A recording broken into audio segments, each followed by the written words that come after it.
li sadri wa yassir li amri wa hlul 'uqdatam min lisani yafqahu qawli.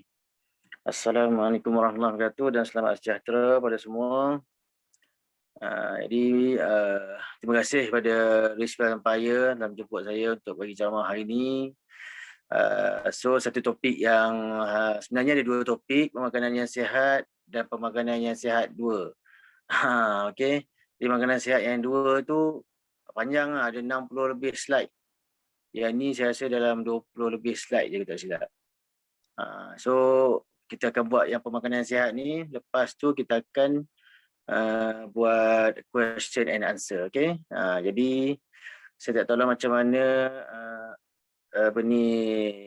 admin nak atur kan. Jadi kan berobok soalan pula kan. Semua tanya serentak, susah saya. Okay. Alright. So slide pertama slide pertama tu nama saya je lah. Bacalah. Okay. Alright, slide kedua. Next.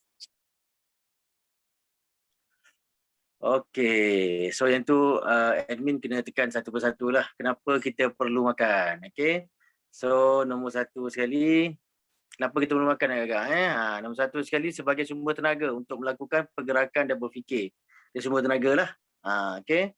So yang kedua, kena tekan, admin kena tekan.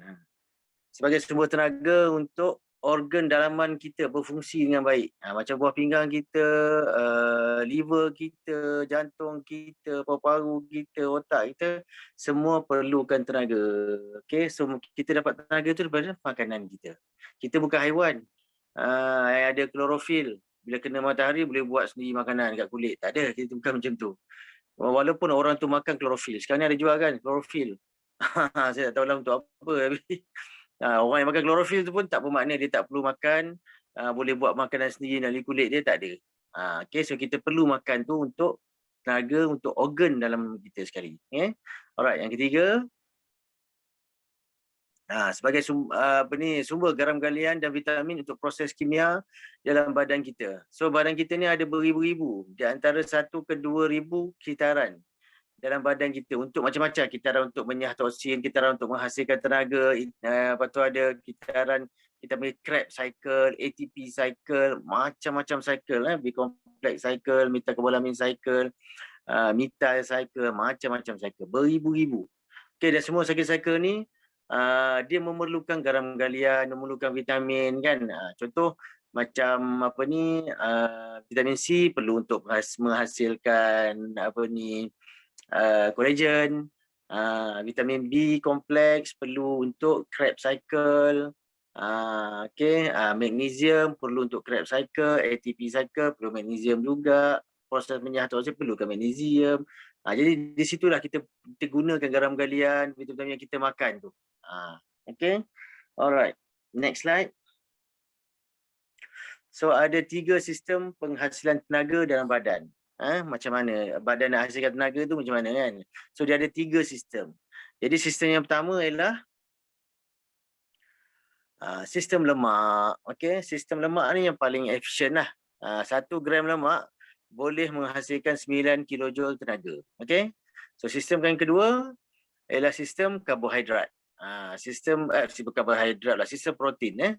Jadi 1 gram protein boleh menghasilkan 7 kilojoule tenaga.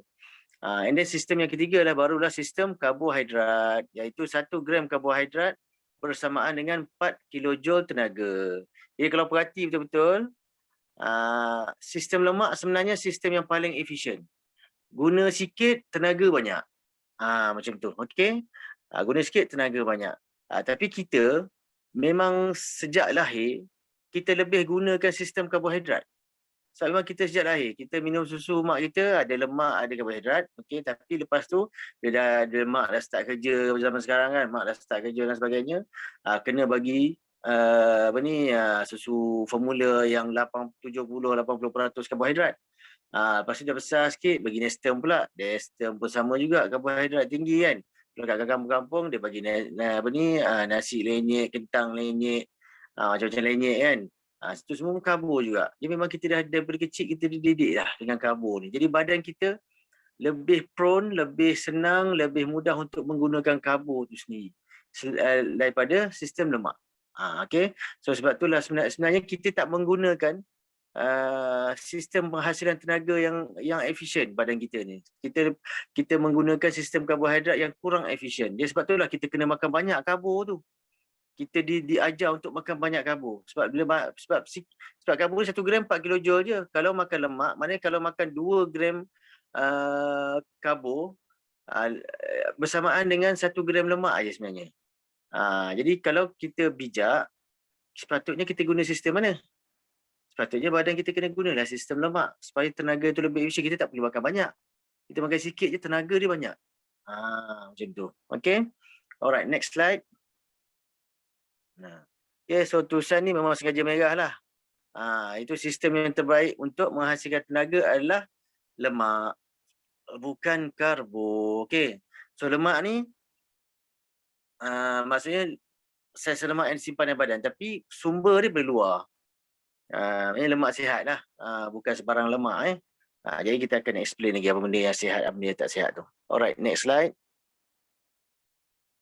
Jadi bagaimana cara kita untuk menukarkan penggunaan sistem karbohidrat kepada sistem lemak. Jadi badan kita selama ni dah guna karbo je ni. Kita makan nasi, kita makan roti, kita makan mi, kita makan cekodok, kuih udang, birthday, cake, anniversary, cake, Father's Day, cake, Mother's Day, cake. Semua sekali.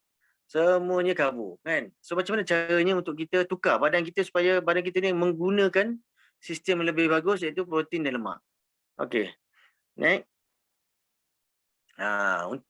Salah satu caranya ialah dengan menggunakan semua karbo dalam badan, kemudian badan akan automatik bertukar kepada sistem lemak sebagai sumber tenaga. Ini berlaku satu orang-orang yang kebuluran.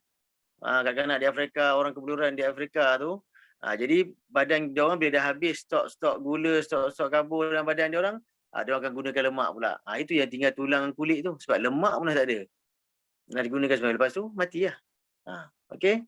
Jadi dan juga macam atlet-atlet Malaysia, atlet-atlet dan dunia ni lah, dia orang guna cara tu juga.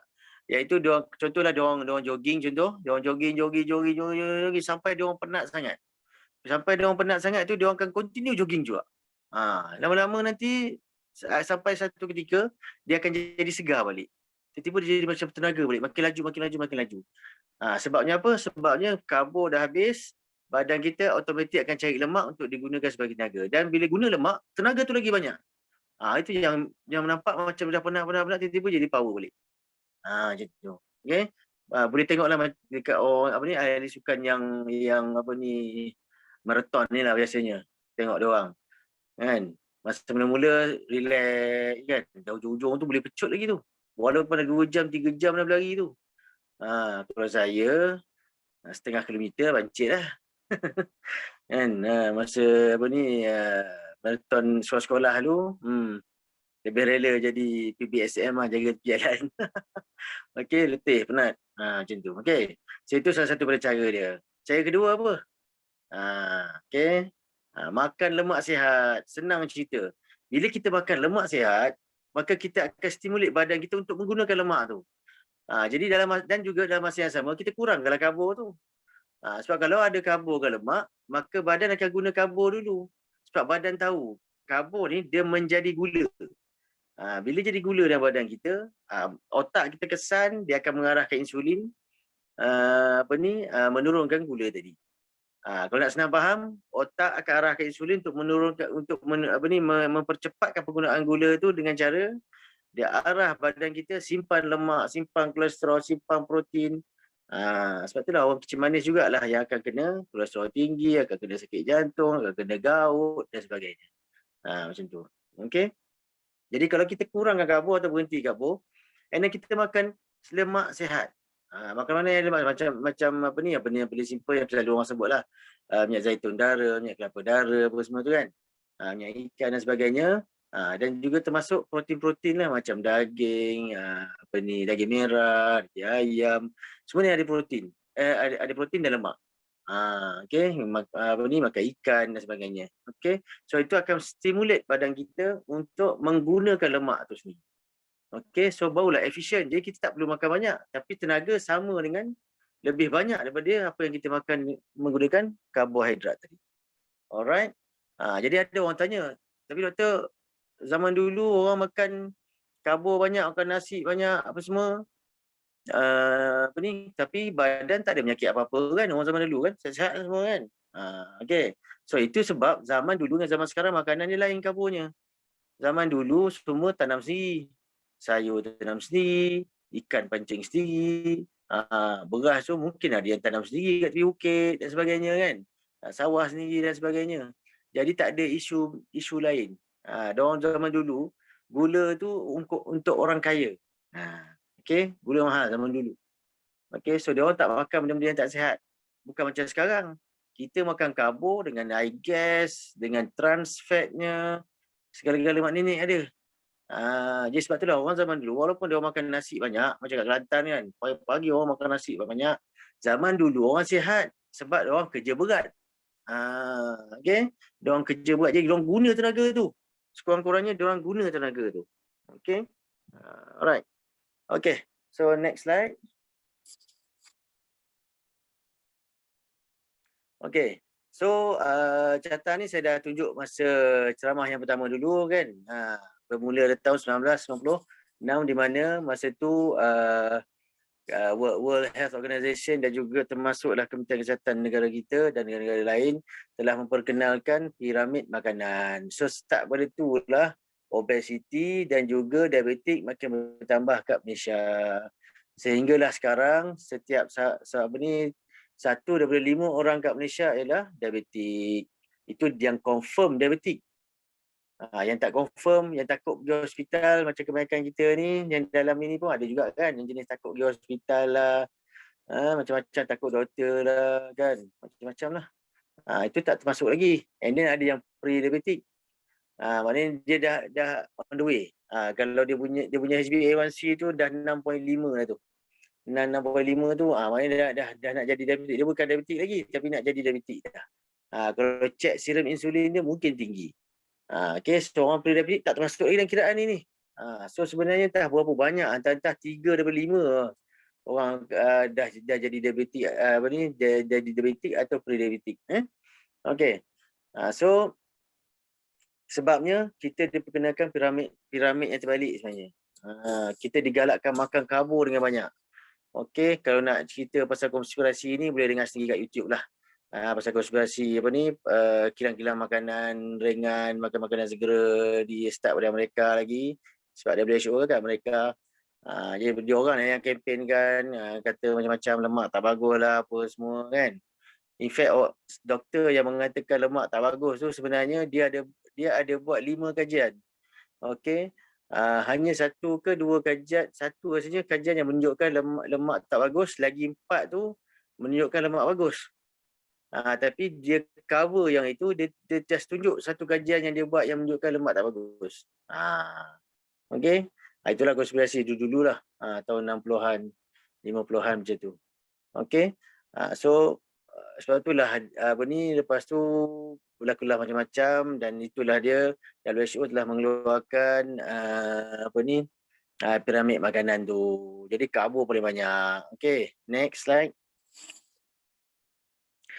So kalau tengok kat situ, okay, dia tulis situ piramid makanan tu healthy food pyramid. Tapi tengoklah bawah sekali apa. Ada mi, ada roti, ada macam-macam kan. Ada mi, ada roti, ada spaghetti, ada keripap. Okey. Bagel pun ada. Apa lagi tu? Biskut. So kita disuruh makan banyak masa tu. Paling kurang pun 3 ke 4 serving satu hari. Kalau pergi khusus 6 kali. Siapa khusus kerajaan dia tahulah. 6 kali makan satu hari. Semua karbo. Kan? Semua karbo. Jadi kita digalak untuk makan banyak.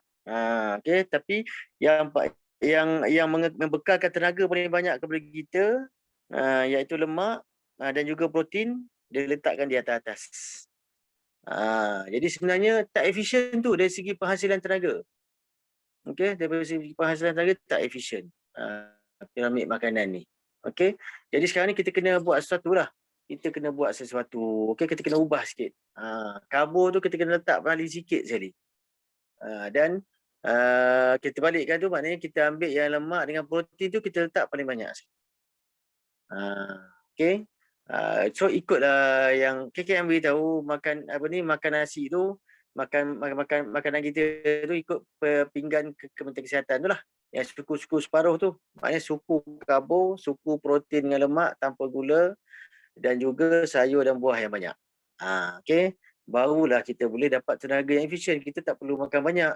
Kita makan sikit tapi kita tahan lama, tenaga banyak. Kita tak cepat penat.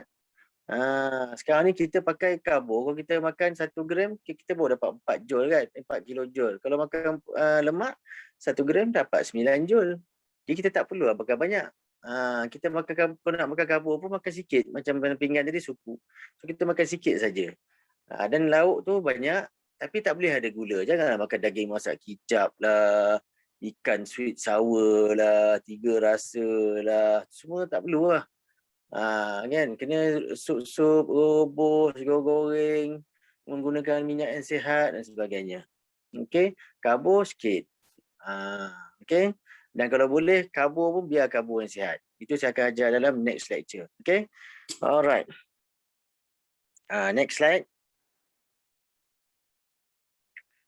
So itulah keto pyramid food. Maknanya kita letak daging, maknanya lemak dan protein kita letak paling bawah. Karbo kita letak paling atas. Ini sebab keto keto ni orang yang mengamalkan keto diet lah, dia panggil Atkins diet tu. Maknanya karbo dia almost zero. Okey, karbo dia almost zero. Ini dia punya piramid lah. Tapi kalau kita ada lah kita punya karbo tu sikit, nasi apa semua tu kat situ. Okey, dan sayur-sayur semua kita boleh makan banyak, buah pun kita boleh makan banyak. Jadi buah dengan sayur recommendation KKM 40 kilo sebulan. Okey. So cubalah buat sayur dengan buah. Okey, so jangan nasi 40 kilo sebulan.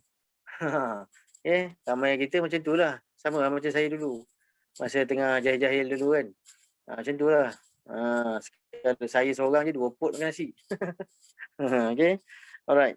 So, kita kena ubah piramid makanan tadi. Okay? Kita sebenarnya perlu ubah yang atas dengan bawah tu je pun dah cukup dah. Mana ambil lemak dengan protein tu, letak kat bawah, karbo tu letak kat atas. So, segitiga yang paling kecil, di atas sekali ialah karbo. Okay? Alright. Next slide. Okay, so kita pergi pada jenis-jenis lemak. Nombor 1 ialah lemak sihat. Okay? So, lemak sihat ni apa? Contoh dia nombor 1 extra virgin minyak zaitun dara, minyak kelapa dara, minyak habatus sauda, santan, minyak sawit, minyak sapi organik, semua itulah. Okey. So lepas tu ada itu lemak sihat, contoh lemak sihat lah, minyak ikan dan sebagainya. Lepas tu ada lemak tak sihat pula, lemak jahat. Bukan papa jahat, minyak jahat. Okey. So minyak jahat ni apa? Margarin, iaitu sebenarnya hydrogenated palm oil. Walaupun minyak palm oil tu sebenarnya sihat. Okey, tapi bila dia melalui proses hydrogenated, dia membuang satu molekul hidrogen daripada daripada bentuk asal dia tu, dia menyebabkan menjadi trans fat. Trans fat ni lebih mudah melekat pada saluran darah lah, yang menyebabkan saudara kita meлекatlah saudara kita tersumbat. Okey. So sama kat pelantar tu pun sebenarnya margarin, brand lain je kan. Hydrogenated palm oil juga. And then crackers, cookies, kek ni semua guna lemak-lemak yang tidak sihat. Okay. And then snack food, microwave popcorn dan sebagainya. Ada frozen pizza itu semua sebab diorang gunakan minyak, diorang campurkan dengan minyak jagung kebanyakan benda ni. Minyak jagung dan minyak yang tak sihat. Okay. Vegetable shortening ni sampai hari ni saya tak tahu apa maksud dia. Mungkin orang yang ada bakery dia orang lebih tahu kot vegetable shortening ni. Tukang masak, chef ke dia orang tahu lah kot. And then coffee creamer, bukan coffee creamer. Coffee creamer tu macam coffee mate dan sebagainya tu. Sama lah tu dia tinggi karbo dan lemak tak sihat. Dia orang menggunakan hydrogenated palm oil juga. Dia refrigerated dough produk ni. Ini biasa orang bakery lah. Dia dah apa ni? Buat malam tu, dah uli apa semua malam tu, masukkan dalam peti ais apa ke untuk sejuk, untuk supaya pagi esok boleh buat tu kan. Yang tu pun dia boleh menjadi lemak jahat juga, trans fat juga. Okay. Alright. Next slide. So ini gambar-gambar je lah. Good fat versus bad fat. Jadi kita tengok tu lah makanan-makanan tu lah yang selalu kita makan sebenarnya. Okay, junk food tu semua, crab tu semua. Okay. So kita jarang makan ikan salmon mahal. Tapi kalau setakat kacang-kacang, buah avocado tu apa semua, tak ada masalah. Okay, ikan apa semua tu, daging tu semua lemak sihat. Terutama daging tempatan, sebenarnya daging lembu atau kambing yang liar. Itu yang the best. Sebab kalau orang yang apa ni bela lembu untuk berniaga ni, dia bagi makan dedak juga. Super macam ayam bagi makan dedak apa semua kan. So kalau jenis lembu yang dia orang pelihara, tapi bila tiba waktu makan, dia orang ada ladang dia orang sendiri, dia bagi lembu tu akan meragut makanan kat situ saja, berumput tumbuhan kat situ. Itu sebenarnya yang the best. So tu mahal. Okay, lembu mahal. Alright. Kenapa daging wagyu mahal? Bukan wagyu. Kan tahu tak lembu wagyu tu kan? Kan mahal gila kan? Seekor sampai 30,000 tu. Kenapa daging dia mahal tu? Sebab daging dia lebih banyak lemak. Dah tengok tak daging wagyu? Macam mana dia orang classify kan? Dia ada wagyu murah sikit, wagyu mahal, lepas tu mahal sangat lah dan sebagainya kan? Ada yang sekeping 200 gram tu sampai RM200 pun ada. 100 gram tu kadang. So dia menilai melalui lemak sebenarnya. Lagi banyak lemak di antara jalur-jalur daging dia, lagi mahal sebab lagi sedap rasa dia, dan lemak tu lemak sihat. Dia HDL, dia boleh membantu mengurangkan sakit jantung dan sebagainya. Stroke dan sebagainya. Okay. Alright. Next slide.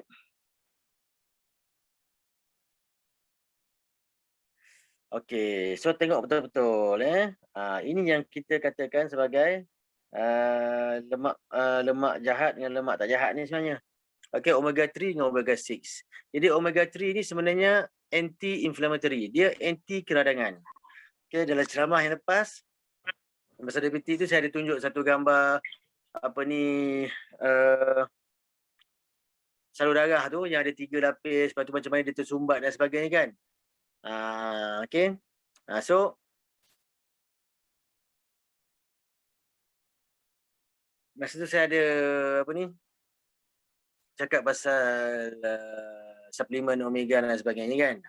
So sebenarnya omega 3 ni dia anti-inflammatory. Jadi bahagian salur darah tu kalau inflammation tinggi, kalau keradangan tinggi, maka dia akan menghilangkan endotelium tu, menghilangkan lapisan dalam tu yang menyebabkan salur darah tu jadi macam naked lah, orang putih kata naked, macam telanjang, tak ada baju bahagian dalam tu. Bila tak ada wallpaper tu ataupun baju dia tu, maka semua benda boleh melekat kat salur darah tu. Jadi kolesterol boleh melekat, kalsium boleh melekat, apa-apa garam galian yang ada dalam tu boleh melekat kat dinding-dinding tu semua yang menyebabkan dia jadi menebal dan lama-lama tersumbat. Okay. So omega 3 ni ialah anti-inflammatory. Dia menghalang daripada inflammation tu. Jadi sebab itulah orang kecil manis kena makan omega 3. Bukan sebab dia kurang lemak, tapi omega 3 dia anti-inflammation, dia mengurangkan keradangan. Dia adalah suplemen wajib untuk orang kecil manis. Orang kecil manis keradangan tinggi sebab insulin dia tinggi. Bila insulin tinggi banyak dan tak berkesan, maka efek inflammation tu tetap ada walaupun dia dah tak berfungsi untuk menurunkan gula lagi. Okay. Jadi sangat inflammation, sangat inflame. Saudara orang yang kecil manis. Daripada situ lah nanti akan jadi penyakit-penyakit lain, sakit jantung, stroke dan sebagainya tu. Okay. Jadi omega 3 ni adalah anti-inflammatory. Dan dia juga digunakan kalau tengok betul-betul kat situ ada promote blood vessel dilatation, dia mengembangkan salur darah. So bila kembang salur darah, tekanan darah tak boleh turun, tekanan darah tak boleh naik tinggi. Okay, sebab bila salur darah kita kembang sikit, maka tekanan darah akan turun sikit. So kalau orang ada darah tinggi, kena makan omega 3 ni juga sebab dia boleh membantu vasodilation tu, mengembangkan salur darah supaya darah dia tak naik. Okay, lepas tu dia ada anticoagulant effect. Dia boleh menghalang pembekuan darah. Jadi sebab tu orang sakit jantung kena makan omega 3 sebagai suplemen. Okey. Dan dia juga sama juga dia increase airway dilatation. Dia boleh mengembangkan salur pernafasan kita. Sebab tu orang asma lebih baik elok juga makan omega 3 sebab dia boleh membantu. Sebab dia mengurangkan keradangan menyebabkan salur pernafasan kita boleh buka lebih luas. Okey. Dan banyak lagi fungsi-fungsi kat bawah tu kalau ni boleh screenshot dan baca. Okey, transmission of neurochemical. Di otak kita kan kita selalu dengar iklan-iklan susu yang kata untuk sel-sel otak berhubung tu. Jadi tempat sel-sel otak berhubung tu dipanggil synapse. Synapse ni dia memerlukan juga omega 3, B complex, dia memerlukan tu semua. Coenzyme Q10 dia memerlukan benda tu semua. Supaya sel-sel otak tu boleh bergabung dan senang. Jadi isyarat tu cepat. So omega 3 ni diperlukan juga. Sebab tu budak-budak pun boleh ambil minyak ikan. Cuma jangan ambil minyak ikan yang berperisa. Kena makan Scott emulsion yang putih tu. Saya kecil-kecil dulu, ayah saya paksa. Setiap pagi sebelum pergi sekolah, kita orang adik-beradik kena berdiri, dia suap sudu seorang. Rasa macam kahak. Rasa macam kahak tu. Okay. Tapi memang dari kecil, alhamdulillah lah. Memang kita orang jarang sakit. Jarang sakit masa kecil tu. Masa sekolah tu. Okey, lepas tu improve cardiovascular function. Ini semua kena mengenai dengan salur darah ni semua. Strengthen immune system dan sebagainya, okey. Dan tapi sebelah tu omega 6. Okey. So omega 6 ni dia adalah inflammatory substance. Dia meradangkan. Dia macam insulin juga. Dia meninggikan keradangan. Okey. Tapi omega 6 ni diperlukan juga dalam badan kita. Yang paling penting ialah untuk membuat kulit sel-sel kita. Sel-sel badan kita yang bertrilion ni, kulit luar tu, dia ada omega 3 juga, ada omega 6 juga, ada fosfolipid, ada fatty acid dan sebagainya. Okay, so omega 6 ni memang diperlukan, tapi tak boleh banyak. Okay, alright. So, kena tengok, boleh baca tu lah. Kenapa, sebab omega 6 ni banyak dalam jagung That's why lah minyak jagung, minyak bunga matahari kan. Lepas tu cornified meat ni maknanya daging yang macam kita daging import lah. Jadi simpan lama dan sebagainya kan. Dia akan tinggi omega 6. Okay. So omega 3 ni dengan omega 6 ni sebenarnya dia membantu antara satu sama lain. Okay, so kalau tengok dia punya fungsi tu contoh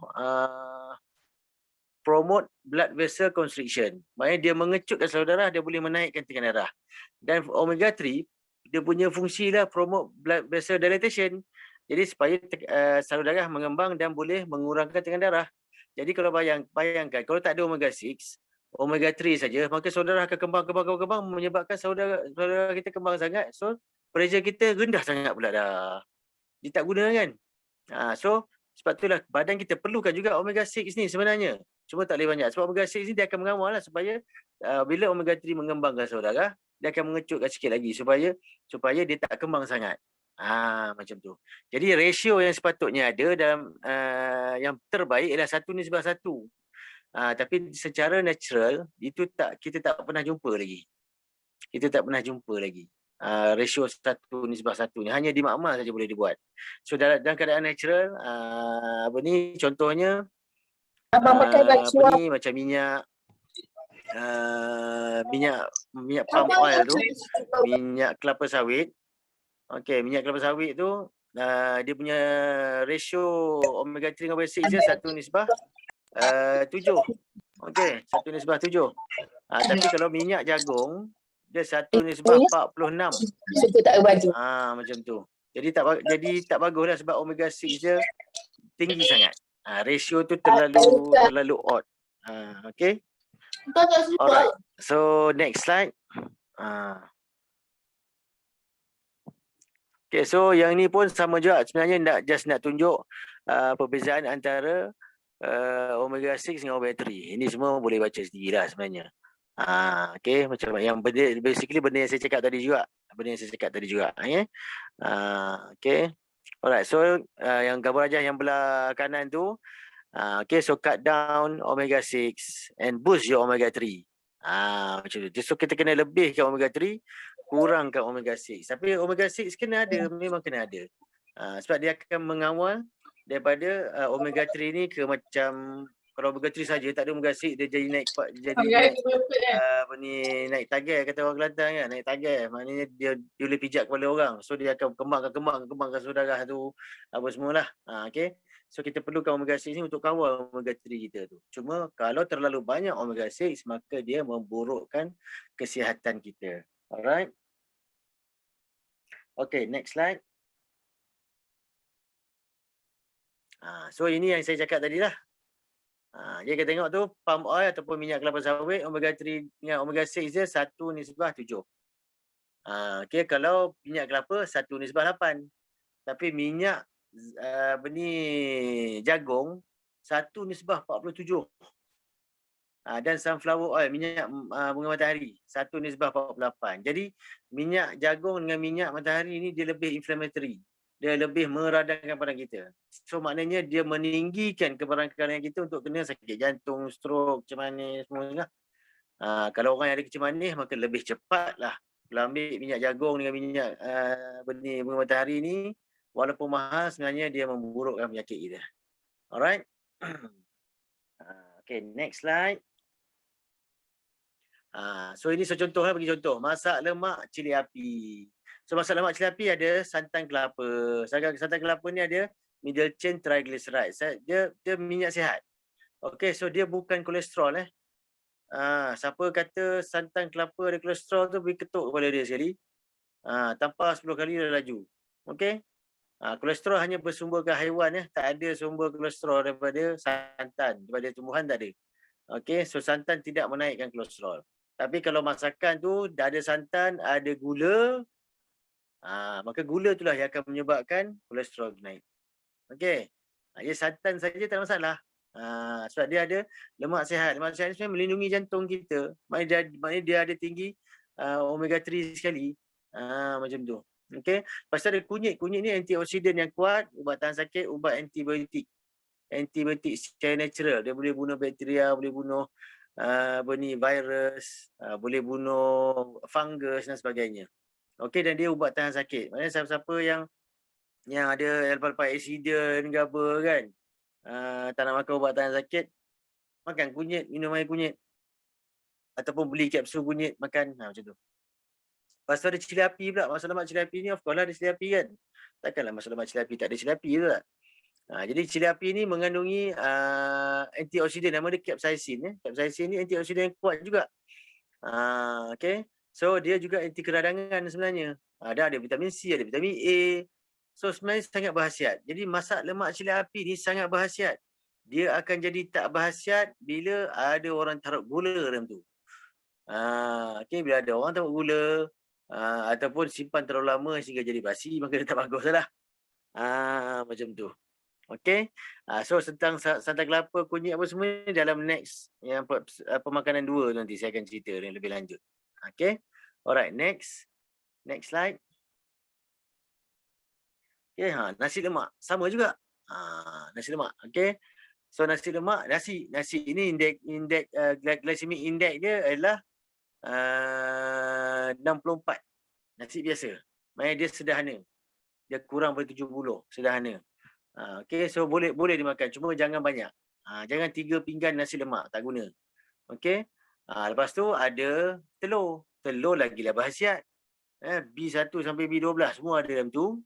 Lepas tu dia ada resveratrol ke apa nama antioksidan tu yang sangat bagus. Ada juga vitamin D dalam tu. Vitamin C pun ada sikit dalam tu. Okay. So dia sangat berkhasiat. Lepas tu ada ikan bilis kacang goreng. Ikan bilis kacang goreng ni tinggi omega 3. Sangat bagus sebenarnya bilis dan kacang goreng ni. Okay. Timun. Memanglah dia ada vitamin C, ada serat yang banyak apa semua kan. Okay. So sambal tumis pula ada cili kan. Betul tak? Jadi sebenarnya nasi lemak adalah satu makanan yang sihat. Sangat sihat. Okay. Tak ada orang kena sakit jantung dengan makan nasi lemak. Tapi yang jadi halnya sebenarnya satu, sambal tu dia orang taruh gula. Itu satu. Okay. Sambal taruh gula. Jadi jahanam jugalah. So bukanlah nasi lemak tu punya hal sebenarnya. Tapi gula tu. Dalam sambal tu. Ataupun makan nasi lemak 3 pinggan sekaligus. Yang tu pun sama lah juga sebab dia nasi kan. Okey, so walaupun glycemic index dia rendah tapi kalau dah banyak sangat masuk, maka banyak jugalah glukos yang terhasil nanti. Macam tu. Okey. So makan berpada-pada dan kuantiti yang sederhana. Jangan over. Okey.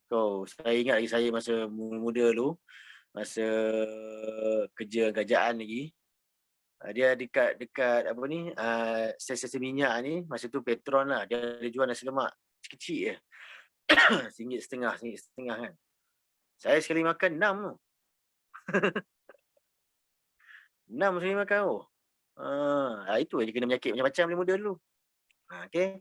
So jangan jadi macam saya dulu. Jadi macam saya sekarang. Okey.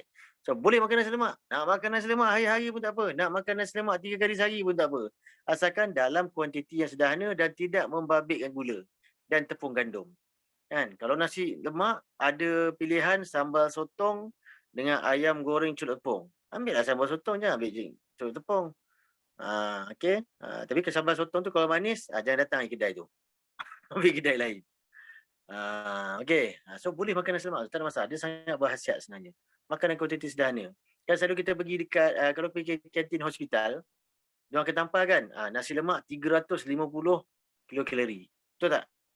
Dia 350 kilokalori tu, itu nasi dia saja tau. Tak termasuk sambal, lauk dia semua tu.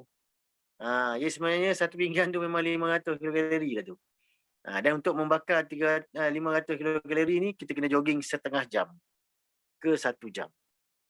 Macam tu. Okey. So hidup kena sihat lah. Makan boleh tapi berpada-pada. Okey. Dan kalau boleh elak gula dengan tepung, alhamdulillah. Siapa yang terror buat 100% semua main terror lah. Kan? Okey. Alright. Next slide. Okey. So ini resistant starch. Okey. So resistant starch ni maksud dia, bila starch tu ataupun kanji tu, dia masuk dalam perut kita, dia susah nak diproses menjadi glukos dalam darah. Sebab dia dah jadi resistant. Maksudnya kita jadikan dia degil. So orang nak proses tak, asid dalam perut kita nak proses tak boleh. Enzim-enzim dalam perut kita nak proses tak boleh. Jadi bila jadi degil macam tu, maka karbon tu tak diserap dalam badan. Starch ni ataupun kanji tu karbon lah, karbohidrat. Jadi bila tak diproses, dia tak diserap dalam sistem kita. Kalau diproses pun sikit je. Jadi tak banyaklah yang bertukar jadi gula dalam badan. Sebab itulah orang kecil manis elok makan resistant starch. So resistant starch ni dia ada 4. Satu whole grain. Whole grain dengan biji-biji lah, macam dal, kacang-kacang, kacang kuda apa semua tu, kira macam whole grain lah tu, dengan biji-biji, bijiran tu. Okey, yang tak diproses lah. Okey. Yang jenis kedua adalah unripe bananas. Maknanya pisang mentah kan, zaman dulu orang masak lemak pisang muda kan. Tak silap saya ada kan. Jadi unripe bananas, angkuk potato. Jadi potato yang hanya dikukus ke ataupun masak sikit je ke ataupun tak masak terus, cuci-cuci, hentam terus. Itu semua bagus. Dia tidak diserap dengan senang ke dalam perut kita. Jadi dia tak menaikkan glukos. Yang jenis 3, contoh dia bagi ni cook and cool rice. Maksud dia untuk jadikan nasi kita sihat, ini tak kira masuk dan masak dengan lemak sihat lagi. Just nasi saja. Untuk menjadikan dia resistant starch ataupun kanji degil, kita perlu masak dia. Lepas tu kita perlu sejukkan dia. Maknanya kalau nak makan pagi, masak malam ni, dah masak nasi tu, simpan dalam teh ais. So bangun pagi, kukus balik, kasih dia panas balik. Okay, kukus. Kalau masak, kalau dibandingkan kukus dengan masak, kukus lagi bagus. Sebab dia tak panas sangat. Okay, just suam-suam. Kalau kita masak balik, dia jadi panas sangat. So nanti yang resistant starch tu dah tak jadi resistant starch balik. So kita kena makan. Jadi kalau nak lebih bagus lagi, makanlah sejuk tu. Memang tak sedap. Tapi sebab apa? Sebab memang kita daripada dulu lagi kan. Kalau hidang nasi sejuk kat kedai pun mengamuk kan. Tapi sebenarnya makan nasi sejuk lebih berkhasiat daripada nasi panas.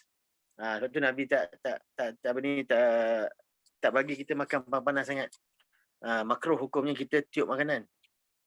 Okey, makruh hukumnya. Sebab kalau kita makan panas kita akan gelojoh. Makan nak cepat, ambil sikit-sikit pun cepat macam gelojoh. Syaitan tu. Okey, so lebih baik makan nasi sejuk ataupun nasi yang tak ada suhu. Tak ada suhu. Maknanya tak panas tak sejuk. Itu lebih sihat sebenarnya. Sebab dia dah jadi resistant starch. Tapi kalau nak gasi dia lagi resistant starch, masaklah dengan lemak sihat. Itu yang jadi, kalau masak dengan nasi, dimasak dengan santan, dia akan jadi nasi lemak. Jadi nasi lemak dia lebih resistant starch daripada nasi biasa. Okey, kalau nasi tu dimasak dengan minyak kelapa sawit ke, minyak kelapa sawit campur apa ni, susu segar, maka dia akan jadi nasi minyak. Kan? Kalau apa ni dimasak, nasi itu dimasak dengan minyak sapi organik, dengan daun salam, dengan tairu ataupun yogurt yang tak ada perisa, lepas tu dengan tomato, maka dia akan jadi nasi biryani. Okey? Tak kira nasi biryani gam ke, nasi biryani gulam ke apa, nasi biryani tu lebih sihat daripada nasi biasa. Jadi kenapa ada orang kata nasi biryani tak sihat? Nasi biryani tu jadi tak sihat bila lauk-lauk tu manis. Makan dengan ayam masak merah yang manis. Jahanam lah nasi tu. Kan? Sebab dia campur gula. Macam tu je lah. Okay? Faham semua Alright. And then jenis yang keempat ni sebenarnya artificially made lah. Maknanya saya tak pernah tengok secara berdepan lagi macam mana rupa resistant starch yang jenis RS4 ni. Saya tak pasti rupa dia macam mana. Tapi dia sebenarnya dibuat di makmal. Okey, saya tak tahu nak cari kat mana. Kalau nak cari juga, cari kat sendiri. Tapi bila artificially chemically modified starch, maka memang dah terang-terang tak bagus untuk kesihatan kan. So elakkan je lah. Okay. Alright. So itu resistant starch. Dan resistant starch ni saya akan terang lebih lanjut lagi di dalam ceramah yang pemakanan kedua tu. Itu yang sampai 60-70 slide tu. Alright. Next slide. Okay, so ini glycemic index yang saya sebut tadi kan, nasi berapa. Glycemic index ni sebenarnya adalah kadar suatu makanan bertukar jadi glukos dalam darah kita. Okay, so lagi cepat dia menjadi gula, maka lebih jadi glukos, maka dia lebih tinggi glycemic index dia. Okay, so kalau tengok sebelah tu, high glycemic index tu yang biru muda tu kan, maknanya bila masuk je makanan tu dalam badan kita, dia terus jadi glukos dalam badan dengan cepat. Lepas tu dia akan turun balik. Okay, so masa dia naik ni yang cepat ni, dia dah menyebabkan kerosakan dalam badan kita. Okay, so berbanding dengan low glycemic index. Low glycemic index ni, dia jadi gula, dia jadi glukos juga dalam badan. Tetapi dia melandai, maknanya dia lambat. Sikit. Jadi insulin kita sempat kontrol lah. Sempat tak nak kasih dia menyebabkan damage ataupun kerosakan pada badan kita. Tapi itulah kalau low glycemic index, tapi kita makan macam saya kata tadi kan, nasi lemak kan. So nasi lemak tu dia punya glycemic index dia bawah pada 55, 50 macam tu. So low glycemic index sebenarnya. Okey. Tapi kalau kita makan 3 pinggan, so dia punya graf tu akan naik je lah. Dia tak turun-turun dah. Macam tu. Okey. Jadi berpada-pada. So kalau boleh elak high glycemic index punya makanan. Okey. So next slide. Jadi glycemic index ni juga saya akan terangkan dengan lebih lanjut masa ceramah yang kedua nanti Alright. So boleh tengok ni low GI, medium GI dengan high GI. Tengok apa benda yang ada dalam tu. Okey. Jadi kalau perhatikan betul-betul yang dekat grain dengan starch tu, cuba tengok. Okay. White rice 64 je. Okay. Whole wheat 71. Tapi kalau tengok white bread tu, tengok bawah sekali tu. White bread tu 100. Okay. Sedangkan gula, tahu gula? Gula yang kita makan tu, glycemic index dia 88 tau. Dia tinggi. Tapi white bread tu, buat daripada tepung gandum kan, white bread, roti putih, glycemic index dia 100. Maknanya kalau kita makan gula, kalau kita makan gula dengan, kalau diberi pilihan lah, tak ada benda lain dah dalam dunia ni, ada gula, ada roti. Lebih baik makan gula tu sebenarnya. Sebab gula, dia glycemic index dia 88. Tapi white bread 100. Maksudnya dia lagi cepat jadi gula, jadi glukos dalam darah daripada gula tu sendiri. Ini dasarnya. Tapi kat Malaysia ni dia pelik sikit. Diet, makan roti. Tak nasi. Makan roti. Makan roti, kan biskut, kan kek sekala kan. Itu yang ramai fail nak kuruskan badan tu. Diet macam tu. Tengok bagel white tu. Bagel ni macam kuih juga. Dia macam roti juga sebenarnya. Tapi dalam adunan tu ada campur benda lain. Jadi kalau kita tengok tu 103 lagi teruk pada roti putih. Kalau maltodextrin lagi teruk. Dan maltodextrin ni maknanya bahan-bahan dalam apa ni? Happy Father's Day. Oh, sekejap. Anak bawa hadiah Happy Father's Day pula dah. Alright, terima kasih banyak. Terima kasih. Wow. Okey, dapat hadiah lah. Alamak, terharu pula. Okey, dekat lah. Ada Ferrero tak tu? Ada Ingat Ferrero tak? juga lah. Ada Ferrero lah. Mesti ada Ferrero. Siapa yang hantar ni? Okey.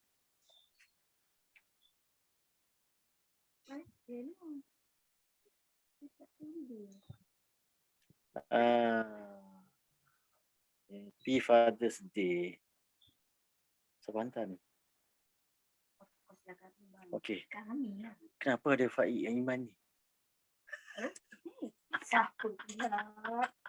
Alright. Okay, salam mesej. Okay. Terima kasih kepada anak-anak dan isteri. Okay. Alright. Sambung ceramah balik. Anda tahu Faik yang iman tu. Aku tak ada anak nama Faik yang iman. Alright. Okay. Nampaknya hari ni cheat day lah sebab ada kek pula dah. Aduh. Alright. Tengok kek. Aduh. Mesti ada cheese. Kek coklat tak? Kek coklat. Aduh, jahanam. Oh, brownies sebenarnya, brownies. Alright, okay. So brownies tu tak usah cakap lah. Dia punya glycemic index dia. Mampus aku hari ni. Okay. Alright. Okay, so kalau tengok tu semua. Okay. Jadi spaghetti tu dia tulis sebagai 42. Tapi spaghetti dia banyak mazhab. Jadi spaghetti yang biasa-biasa jual tu biasanya memang lebih daripada 70. Kalau spaghetti yang buat sendiri mungkin kurang sikit lah. Okay. Alright. So boleh tengoklah sebelah-sebelah tu. Okay. Dan glycemic index ni juga saya akan cerita dengan lebih detail dalam ceramah yang kedua nanti. Okay. Alright. Next slide. Okay. Ini gambar ni sebenarnya gambar gandum tu. Okay. So ini sebenarnya adalah rupa gandum zaman dulu. Jadi ada 3 lapisan. Yang paling luar tu kita panggil sebagai bran. Bran tu dia ada fiber, dia ada serat, dia ada vitamin B dan macam-macam mineral. Mineral dia magnesium, potasium, sodium, kromium ada, boron pun ada. Semua tu trace elemen yang sangat penting dalam badan kita untuk cycle-cycle yang saya cakap awal tadi kan. Okay, so itu lapisan paling luar. Lapisan kedua ialah endosperm dia panggil lah. Kat situ ada banyak karbo dan banyak protein iaitu gluten juga. Okay, gluten tu protein lah. Okay. Protein ni saya cerita lain kali pula. Lepas tu yang lapisan paling dalam sini 3% germs. Dia panggil germ. Ada vitamin B, ada mineral. Dan juga silap. Sebenarnya itu adalah lapisan kedua. Yang endosperm ni dalam seli. Yang cup dengan protein ada gluten tu dia dalam sekali. Yang 3% tu germs tu dia lapisan kedua. Okay. Alright. So dia ada B vitamin, ada vitamin E, ada mineral juga. Jadi zaman sekarang gandum tu diproses. Dia ada dua isu. Diproses dengan membuang lapisan pertama dan kedua. So tinggal dalam tu je endosperm tu yang merupakan ada karbohidrat tinggi dan juga gluten tinggi. Okay, so gluten ni kajian-kajian terbaru memang menunjukkan dia banyak keburukan. banyak keburukan. Lebih baik elak. Selalunya elak. Itu satu. Lepas tu, gandum zaman sekarang, masa proses penanaman dia, diorang guna banyak racun serangga, racun rumpai dan sebagainya. Okey. So, itu pun satu isu juga. Okey. Dan lepas tu, isu ketiga tepung gandum ni ialah dia apa ni, genetically modified organism, GMO. Maksudnya apa ni, tepung gandum sekarang ni dengan gandum zaman Nabi dulu dia berbeza sangat-sangat. Kalau zaman Nabi dulu dia ada lebih kurang 14 ke 15 kromosom saja. Tapi yang sekarang punya, diorang buat kajian antara 42 ke 45 kromosom. Maknanya dah macam-macam campuran dan yang kita tak tahu. Sebab itulah gandum sekarang besar-besar. Kalau zaman dulu gandum kecil-kecil. Gandum kecil-kecil, sekarang ni gandum dia besar-besar. Mungkin sebabnya genetik dia pun dah bertambah. Okay, and then tepung gandum tu juga ada isu bahan yang dimasukkan dalam tu untuk dia kekal lama. Bukan macam zaman dulu, masa zaman Nabi, orang buat tu hanya untuk makan masa tu je. Simpan pun tak adalah simpan sampai 3 tahun expiry date. Kan? Dia untuk makan waktu tu saja. Mungkin untuk seminggu ke macam tu memang dah habis. Tapi sekarang kita dibuat formulation tepung gandum ni untuk tahan lama. Expiry date dia ada yang sampai 3 tahun kan. Jadi bahan-bahan lain yang letak tu. Contoh benzoyl peroxide. Benzoyl peroxide ni dalam bahasa kasar dia klorok lah sebenarnya. Walaupun dia tulis itu dalam nilai yang dibenarkan oleh Kementerian Kesihatan, tapi kalau kita tiap-tiap hari makan tepung gandum, kan? Jadi banyak juga. Itu yang macam-macam penyakit dapat. Okay. So, lepas ni saya rasa, saya harap tak ada lagi lah yang tanya kenapa Nabi makan gandum. Nabi punya gandum tak macam kita punya gandum. Kau nak cari gandum yang macam zaman Nabi ada jual. Boleh beli online je. Kat Amazon ada, kat Lazada ada, Shopee ada.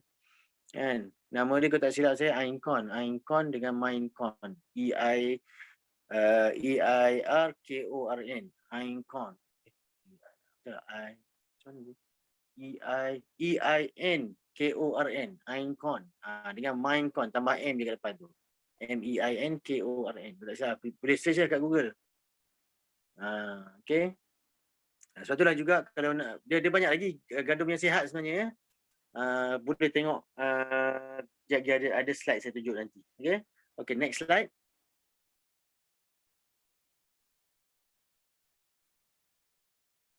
Next slide. Okay. So itu slide ni saya dah tunjuk dalam ceramah yang lepas. Siapa yang datang ceramah lepas mesti dah tahu ni. 56 number gula. Tengoklah kat situ. Okay, semua tu sebenarnya gula masuk dalam badan, dia bertukar jadi glukos dalam badan kita. Alright, glukos dengan gula tak sama. Gula yang kita makan tu, gula tebu tu ialah glukos campur fruktos. Dia ada 2 molekul dalam tu. Okay, so bila masuk dalam badan kita, kalau gula tebu ni dia akan jadi glukos dan fruktos. Jadi fruktos ni dia diproses di hati. Dan bila diproses di hati, byproduct dia pula ialah pyruvate acid. Pyruvate acid ni lama-lama sebab dia akan bertukar menjadi enzim yang akan mengkumuhkan uric acid. Tapi kalau untuk mengkumuhkan uric acid, untuk membina uric acid. Jadi kalau dia banyak, maka banyaklah uric acid. Sebab itulah kalau kita makan tepung apa semua ni, gula yang banyak, kita boleh kena gout. Macam tu. Okey. So itu nama-nama dia. Tengoklah sendiri. Kan boleh screenshot, besarkan dan tampal ke dahi. Okey, yang paling jahanam saya ni sebenarnya high fructose corn syrup. Okey, dia punya glycemic index lebih daripada 150. Okey. High fructose corn syrup ni banyak dalam jajan-jajan, air tin, air botol semua tu, air gas. Banyak ni HFCS, high fructose corn syrup. Kalau dia tengok HFCS tu tak payahlah. Okey, ni sebab kita biasa budak-budak macam jajan ni, lepas tu gula-gula semua banyak HFCS ni. And then macam cotton candy tu kan, kalau pergi fun fair ke apa, budak memang suka cotton candy kan. Sekarang ni macam-macam bentuk lagi dia buat kan. Cotton candy tu memang boleh dikatakan lebih dari 80% dalam tu ialah HFCS. Okey. Minta maaf lah kalau ada peniaga cotton candy dalam ni kan. Okey. Okey kalau ada niaga Kota KD apa daya kan. Tapi jual je lah, jangan makan. Macam tu. Alright. So tengok betul-betul macam-macam tu. Molasses tu sebenarnya bahan kumuh gula. Masa memproses gula kan itu saya tunjukkan. Masa dia ada 2 tempat yang diproses. So masa penapisan tu sebahagiannya jadi molas. Molas ni gula perang tu lah. Molas tu sebenarnya nama kulat. Jadi gula tu jadi perang sebab kulat tu. Dan glycemic index hanya berbeza dalam 2 ke 3 unit. Maknanya kalau gula putih, glycemic index dia 88, maka gula brown sugar ni glycemic index dia mungkin 86 atau 85. Tapi dia punya iklan, wow, low glycemic index. Sebenarnya low sikit daripada gula putih tu. Alright, so jangan terpedaya. Okay, alright. Okay, next slide.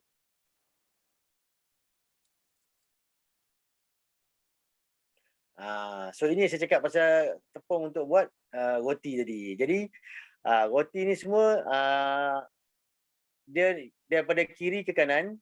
Okay, so yang daripada atas ke bawah. Jadi maknanya white bread yang paling jahanam sekali. Yang lebih baik daripada dia adalah multigrain. Yang lebih baik sikit daripada dia adalah wholemeal. Dan whole grain lebih baik daripada wholemeal. Sprouted lebih baik daripada whole grain dan sourdough lebih baik daripada sprouted. Jadi dan semua roti ni roti sourdough yang paling bagus. Yang tak ada dalam ni ialah Canadian Purple Ray. Tapi Canadian Purple Ray tu sebenarnya whole grain. Pernah dengar kan yang Canadian Purple Ray tu? Yang apa ni? Kalau yang gardenia dia orang dia jual tu, yang warna purple tu. Canadian Purple Ray. So situ sebenarnya dia guna biji gandum tu as whole. Sepenuhnya. Di mana dia tak proses habis. Jadi dia punya roti tu kasar. Roti dia kasar. Rasanya tak sedap lah. Macam roti putih kan dia smooth. Boleh dimakan begitu saja Elan ni kan. Tapi kalau roti-roti yang macam ni whole grain ni, memang tak ada macam tu. Memang nampak kasar, berbiji-biji dalam tu. Tapi itu yang sihat sebenarnya. Tapi masih ada isu lagi. Iaitu isu gluten dan juga bahan-bahan yang dibuat yang dimasukkan sama dalam tu. Kan? Okey, sebab ada juga whole grain tapi taruh crystal strawberry. Macam-macam lah. Jadi pandai-pandailah cari. Kalau ada nasi lemak dengan roti whole grain, baik makan nasi lemak. Kalau saya makan nasi lemak tu lagi bagus. Okey, telur 2 biji. Alright. Okey, so rasanya macam ni last slide dah ni. Okay, last slide dah.